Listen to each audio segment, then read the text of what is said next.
Friday was a low-budget movie. When we first did the first movie, it was so good, I had said, we know these characters, know this. You know, I know what it need to be, and they don't. When the movie Friday came out in 1995, everyone thought it was just a funny comedy. But the real story behind the movie is something Ice Cube didn't talk about for a long time. Before he started making comedies, Ice Cube was famous for his serious music. So when he said he wanted to make a comedy movie, people were very surprised. In the early 1990s, most movies about black neighborhoods were serious. But Ice Cube knew that life in his neighborhood also had laughter and good moments. He wanted to show that side on screen. When he told people his plan, many were shocked. Some people said he was being disloyal. But Ice Cube didn't care. He had a goal to tell the truth his way. He believed that even during hard times, life could still be funny. He decided to work with DJ Pooh, who also grew up in South Central. You know, I mean, DJ Pooh, he's like one of those undercover geniuses that... They wanted to make a movie that showed ordinary people living their normal lives. They didn't have a big movie studio or a lot of money. They wrote a script about one single day in their neighborhood. There was no violence, just friends and funny moments. That simple idea ended up changing comedy. But making Friday was not easy. People argued, and some doubted the story would work. Studios thought no one would want to see it. But Ice Cube refused to quit. After Ice Cube left NWA, he decided to go his own way. Making a movie was new to him, but he was ready to try. He teamed up with DJ Pooh to make a film about their community. The story came right from their own lives. They wanted the movie to feel authentic. The rights to Friday, you said? Well, they have the right to distribute the movie. We did the first one. Money was a big problem. The big studios were not interested. Their big break came when New Line Cinema read their script and agreed to pay for it. But there was one condition: DJ Pooh could not play Smokey. So, Pooh stepped aside and took a smaller part. Ice Cube then found Chris Tucker. Once filming started, Tucker's fast jokes and energy gave the movie its special spark. His lively style worked perfectly with Ice Cube's calmer presence. When Ice Cube started looking for actors, the studio suggested famous comedians. But Ice Cube wanted someone new. He thought of Chris Tucker, a young comedian he had seen on a TV show. Yeah, it's a movie that I get commented on more than any other. But at Tucker's first audition, things went badly. He seemed tired and unprepared. The team started to worry. It looked like they would have to find someone else. However, the director, Gary Gray, wasn't ready to give up. He saw potential in Tucker. Gray fought for him, and actress Angela Means helped Tucker practice his lines. When Tucker came back for his second audition, he was a different person. He was confident and full of energy. He didn't just act like Smokey, he became Smokey. It all started with a moment that wasn't in the script.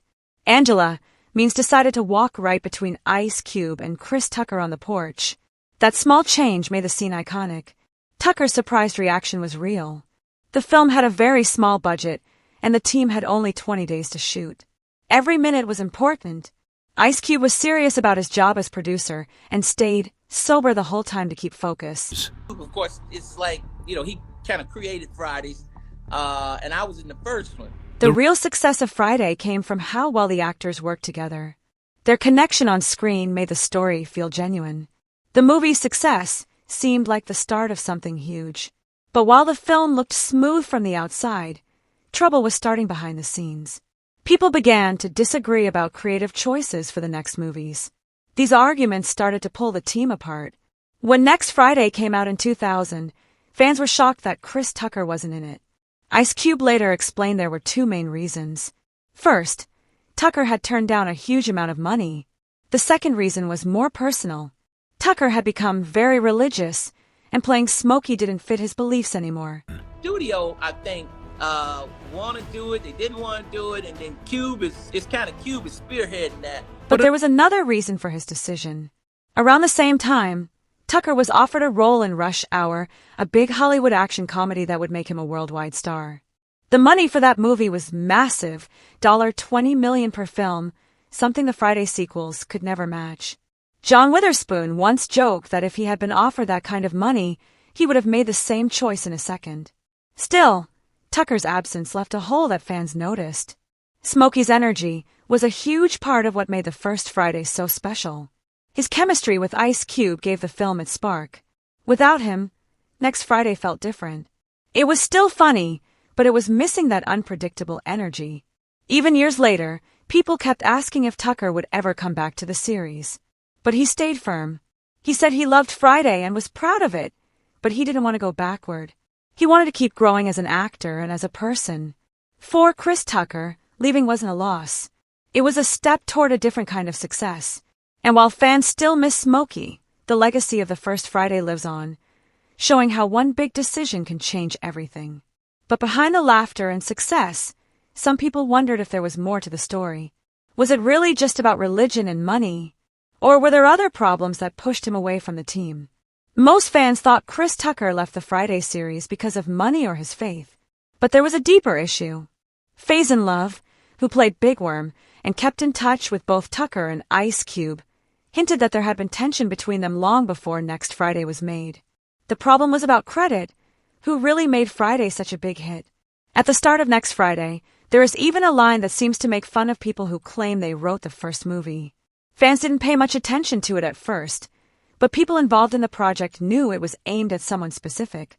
The heart of the conflict was simple. Ice Cube had created, written, and produced Friday. It was his idea, his story, and his risk. But Chris Tucker's quick jokes and natural timing made many scenes amazing. His unscripted moments became the most famous parts of the movie. As the film got more popular, people started to see Tucker as the face of Friday.